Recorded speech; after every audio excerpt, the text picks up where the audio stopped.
आज से नवंबर का महीना भले ही शुरू हो गया हो, लेकिन दिल्ली में अक्टूबर के आखिर में भी भीषण गर्मी देखी गई। अगर हम ये कहें कि अक्टूबर का पूरा महीना गर्मी में ही बीता तो कोई गलत नहीं होगा। दिल्ली के सफदरजंग मौसम केंद्र ने साल 1951 के बाद इस बार के अक्टूबर महीने को सबसे गर्म बताया।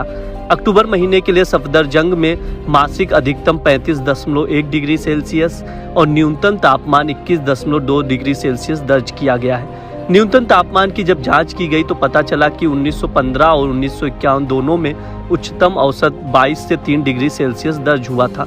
वहीं 1941 में ये 22 से 1 डिग्री सेल्सियस के करीब देखा गया। इससे अब कहा जा सकता है कि उन सालों में रातें भी काफी गर्म होती थी। इस साल अक्टूबर के महीने में तापमान में अधिकतम बढ़ोतरी ने जलवायु वैज्ञानिकों के लिए भी चिंता को बढ़ावा दिया है। नॉर्थ इंडिया की बात करें तो आज भी जैसे रिकॉर्ड कल का टेम्परेचर के बेसिस पे बात करें तो आज भी आपका 3 डिग्री अबव नॉर्मल चल रहा है। तो अगले 2 से 3 दिन तक यानी कि 3 नवंबर तक खास चेंज होने की संभावना नहीं है, मगर तेज हवाएं चलेगी और जैसे आज भी आपका विंड्स 15 से 20 किलोमीटर प्रति घंटे का चल रही है, आज तो चलेगी, कल से विंड्स थोड़ा वीकेंड करेगी।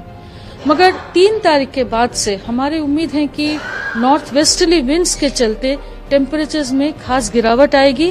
खासकर नॉर्थ और ईस्ट इंडिया में 2 से 3 डिग्री का फॉल होने की संभावना है 3 तारीख रात से 4 तारीख पर और 5 तारीख को। पर्टिकुलरली दिल्ली की अगर बात करें, दिल्ली भी इसी सिलसिले में पड़ेगी। जैसे हमने बताया ओवरऑल 2 से 3 डिग्री का फॉल होगा। खास दिल्ली के लिए जैसे हमें पास आएंगे बहुत स्पेसिफिकली हम बता पाएंगे।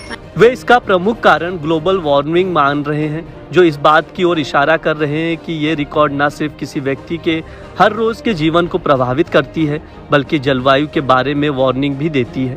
पश्चिमी विक्षोभ नहीं आने, कमोवेश हर रोज ही पूरे के पूरे दिन तेज धूप निकलने के कारण इस बार अक्टूबर महीने ने गर्मी से लोगों को परेशान किया है। आलम यह रहा है कि अधिकतम और न्यूनतम दोनों तापमान अंतर देखा गया है। राजधानी में अभी अगले सप्ताह भर तक इस स्थिति में अधिक बदलाव के आसार भी नहीं हैं। ऐसे हालात बीते 1 दशक में पहली बार बन रहे हैं। गर्मी की चुभन से बचने के लिए अभी तक एसी एवं पंखे भी चल रहे हैं। दिन भर तेज धूप खिली रही। बुधवार को दिल्ली का अधिकतम तापमान सामान्य से 5 डिग्री ऊपर 36.1 डिग्री सेल्सियस दर्ज हुआ। न्यूनतम तापमान सामान्य से 5 डिग्री ऊपर यानी 21 डिग्री सेल्सियस दर्ज हुआ। इस महीने के अंत में इतना अधिक तापमान पिछले दशक भर में कभी नहीं देखा गया। वहीं हवा में नमी का स्तर 94 से 48% दर्ज किया गया।